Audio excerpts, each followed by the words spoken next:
Majoy Baron magpapaulan ng blocks sa Ilocos Sur. Dapat ang Critch Makaslang at Rem Palma asahang magbabalikan ng Swags. F2 at Petrogas sure win na kaya sa kanilang laban kontra Galleries at Next LED? Good day ka-trending, this is Ron Michael, the voice artist of this channel. Ngunit bago natin yung pag-usapan ay huwag mong kalimutan mag-subscribe and click the notification bell para updated ka sa latest Pilipinas volleyball trends.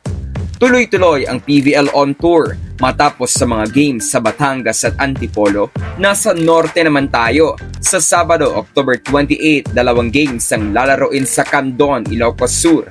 Ang dalawang bagong teams ay haharap sa challenge ng mga veteranong koponan. Ang unang game ay at 2 p.m. sa pagitan ng Galleries Tower High Risers at F2 Logistics Cargo Movers. Galleries is still looking for their first win. Sa kanilang past 2 games, maoobserbahang nag-e-experiment pa si Coach Lerma para malaman kung sino nga ba ang tamang combination of players na nasa loob. Wala pang masasabing go-to girl ang Galleries. Sa loob ng dalawang laro, si Dimdim Pacres na ang best scorer ng team na so far ay nakakapagtala pa lang ng 15 points.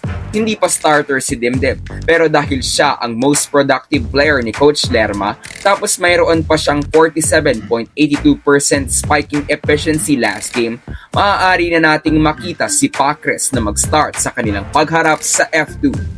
Naobserbahan nating nangangapapa si Grace Bombita at malayo pa siya sa kanyang pagkalita like before. Siya sana ang nakikita natin naka 1-2 punch ni Dimdim sa scoring ng Galleries. Kaya naman kailangan talagang may mag-step up sa Galleries pagdating sa scoring. Ibabaon sila ng F2 kung si Dimdim lang ang kanilang magiging offensive weapon. Samantala sa panig ng F2, mataas ang posibilidad na itala nila ang kanilang back-to-back wins sa kanilang pagharap sa Galleries matapos ang kanilang previous victory laban sa Next LED. Paniguradong madaming palo na naman ang susupalpalin ni Majoy Baron at asahang mas magiging kalat ang scoring ng Cargo Movers. Importante ang game na ito para sa F2 nang makapaghanda sila kapag mas malakas team na ang kanilang makakalaban.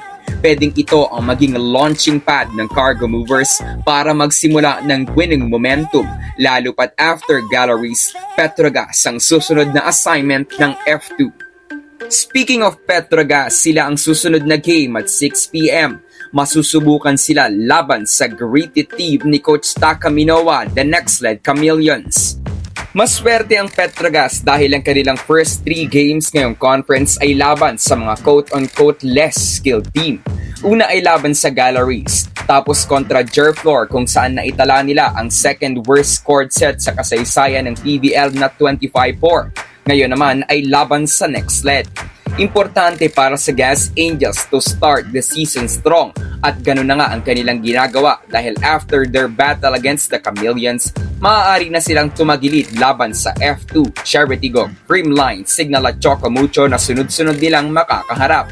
Pwedeng sinasabi ngayon ng ibang team na enjoyin na ng Petrogas yung unblemished record nila sa pagsisimula ng conference dahil after that, pagtutulungan na silang ibaba sa team standings. Kaya naman kung may mga adjustments na gagawin si Coach Timmy para sa Gas Angels, dapat ay mapulido na nila ito sa kanilang laban kontra Next LED.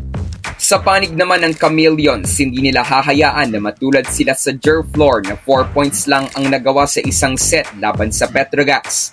So far, ang pinaka-consistent na player ng Next LED ay si Laika Ebon, averaging 12.5 points per match at magandang tutukan kung paano siya makikipagsabayan sa kapwa niya kaliwete ng Aiza Maiso Pontillas. Maganda ding abangan kung paano makikipagpalitan ng swag si Critch Makaslang kay Rem Palma.